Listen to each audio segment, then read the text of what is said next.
Praise the Lord. ஜனவரி 2ஆம் தேதி Zion சபை வாக்குதத்த வசனம். ஏசாயா 66ஆம் அதிகாரம் 12ஆம் வசனம். நான் சமாதானத்தை நதியைப் போல பாயும்படி செய்கிறேன்.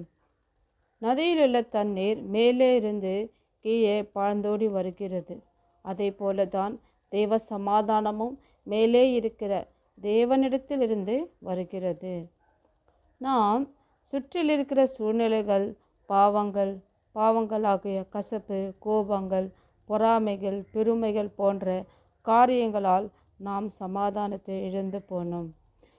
எவ்விதமாக நதி தண்ணீர் வறண்ட நிலத்தை செழிப்பாக்குகிறதோ அதே போல தேவ சமாதானமும் நம் இருதயங்களில் பாய்ந்து வந்து நம்மை செழிப்பாக்குகிறது. கர்த்தராகிய இயேசு கிறிஸ்து சொன்னார், என் சமாதானத்தை உங்களுக்கு தருகிறேன். இந்த நாளிலே கண்ணீரோடு, கவலையோடு, கஷ்டத்தோடு, துன்பத்தில் இருக்கிற உனக்கு தேவன் தம்முடைய சமாதானத்தை பாய்ந்தோடு செய்வாராக. ஆமீன்.